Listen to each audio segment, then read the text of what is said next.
Welcome back to the message recap, where we discuss the message that we had from the previous Sunday. We are in a message series called What Does the Bible Say About and blank question mark. And last Sundays was about depression, anxiety, mental disorders. Mental and emotional. Yeah. Mental health sort of stuff. Yeah. Stuff that's I think is changing in the church, at least kind of the churches that I watch. Even in culture. Even in culture, it's starting to be less taboo. Yeah. But still something that I don't think the church talks about very much. Right. So anyway, kind of this was the second most asked question after end time stuff. The rest of them from here are just kind of like random questions we're going to take. But these were by far the most too. And lots of them about loneliness, depression, anxiety. We had a few about PTSD, all those sorts of things. And so we just covered as much ground as we possibly could yesterday to try and hit all the different aspects from where it comes from, what are some of the causes, what do we do about it, look at all the people we know who have suffered with similar sorts of things, and try and give... My goal for the message last week was to just try and give people some hope. Like, this is not, I know it feels like you're just hitting your head against a brick wall. It feels like you're all alone. But there is hope. The Bible does have a lot to say about this, and we don't have to feel so, okay, this is going to sound really bad, like we don't have to feel so depressed, sort of thing. So, easier to talk about than to live through. But it's still true. Like, at the end of the day, it's still true. And we didn't make a big deal out of it, but that the Philippians verse, verses 8 and 9, 7, 8, and 9, or something like that especially. Hey, think about these things that are true and right and excellent and praiseworthy and all that sort of stuff. Like, I hope if people this week remember the message, watch it online, whatever, that they will be, they will think about everything we talked about all week. And sometimes just that's enough to make some progress, So that was kind of the goal. I think it depends on where you are in that. Did these issues come from just your one of your siblings telling you were stupid, or is it from being beat up a lot? Or is it actually more from a chemical imbalance? But I thought what you said, I thought the best thing, and especially for the church to hear, was the fact that, you know what, you can be on medication and in counseling while you're getting closer to God. And you know what I mean? And you didn't say this cliche, but the church has put a taboo on, like, you don't take, any kind of a drug, to help with that. No medications, that's bad. That would be like saying don't put a cast on your broken arm. Really, I'm why just gonna have wouldn't you? faith that's going to be healed and fused together. Yeah, of course. Use every. That's what I heard you say. Use everything in your means, everything you can to help get through this, but don't neglect any one of them.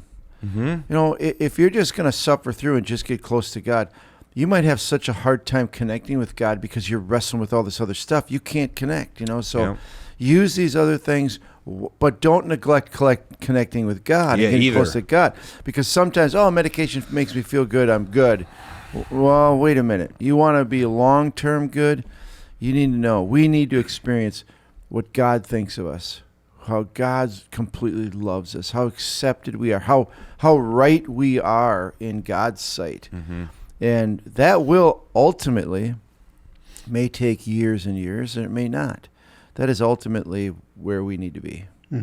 I think that's what you just mentioned. It may take a while. I think is why most people, my impression anyway, most people have tried the God thing, and I didn't feel anything immediately, and so I give up on that. Some other pill or whatever will work immediately. No, it takes time. I know in some of my times when I've been depressed, even recently, you don't feel anything for a week, Yeah. but I'm not going to give up on it. Like, okay, I know what God says is true. I know his I know he's real. I know he's there. I know he wants to connect with me.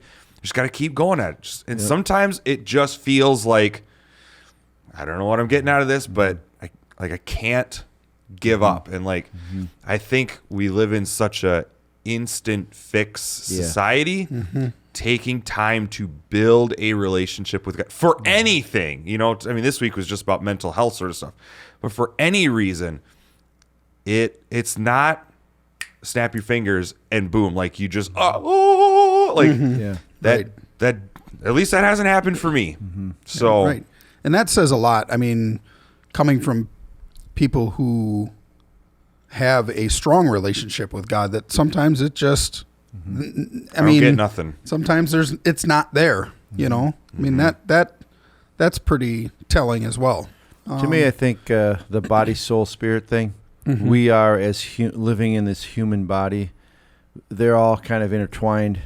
And I know this, if I have a super bad headache, I just can't connect with God. It's just overwhelming. So our physical affects our spiritual, but our spiritual affects our physical as well, and so we are all three, and we need to keep all three healthy in order to connect with God. And that's when sometimes we just need other people to pray for us when, hey, I'm just so sick, I can't pray. I just can't do anything.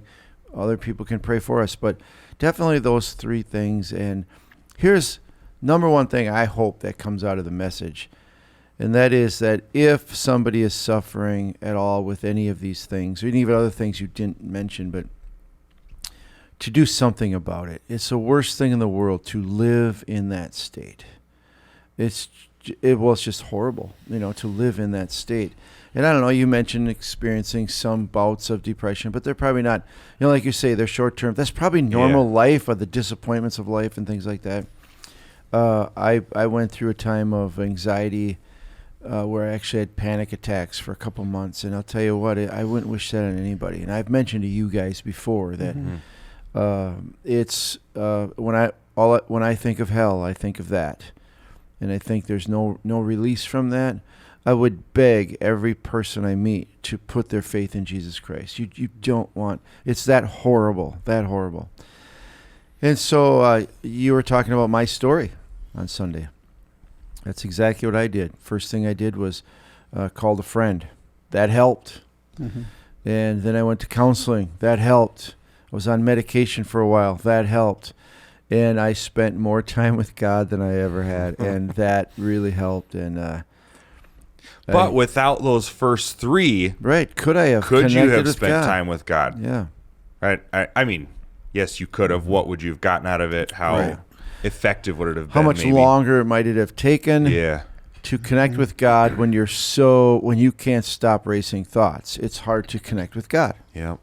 And I think that's one of the key things that's kind of spilled over from earlier on, I don't know, from years and years and years of that you don't have strong enough faith. Like it's not an and or. It's not an or, it's an and. You know what I mean? Like there's so many things that just, I don't know where they came from, or Christians saying them, that are just absolutely not true. We could do a whole series on what the Bible doesn't say. We could do that for probably the rest of our existence here on this earth. Spoiler alert, that's the next series. What does the Bible not say? But I can't imagine. Nobody's ever told me that personally. Granted, I haven't struggled with this, long term. But I cannot imagine how, defeating and how much worse that would make my mental health. Oh, yeah. To have somebody tell me, well, it's just because you're not good enough, or it's just because you don't trust God. I'm trying as best as I can. What do you mean? If you had real faith in God, you would have no problems at all. Give me a break. Have you read the Bible? What are you talking about? I say this often. I wish the Apostle Paul would have knew that stuff. Stupid dummy. Just think about how much better his life would have been. He just knew he could talk to the sea, and well, Jesus did it, so I'm going to do it. The guy with that idiot was shipwrecked 3 times. Doesn't he know he can control the wind and the waves? Why? Yeah. So anyway, that's that. All right. Do we know? I would personally, last thought, No. I would personally rather lose my legs than ever go through that anxiety stuff again. Some people live with that every day. It's that horrible. No, I'd rather lose my legs than live like that. In my experience of life, which I haven't experienced everything, but there's nothing worse that I've ever experienced than that. Wow. No physical pain has been No, not as even bad close. as. Mm-mm. No, I thank God every day that my mind is clear, and I thank God every day because the time that I was going through that was the worst time of my life. There's no doubt. Nothing else comes close. There's people. I mean, we all know that we've talked to that struggle with mental health issues, Yes. and like, my heart just breaks because I don't know what to say, and like I feel like something's not connecting up there, and like I don't know. I just hurt when I talk to them. So Yeah. But the science behind it is amazing about all these things released in your brain, and they go, so medication really can. I've asked people physically- before, "Are you on your medication?" Yeah. You know, oh no, I went out for a couple days. Okay, Yeah.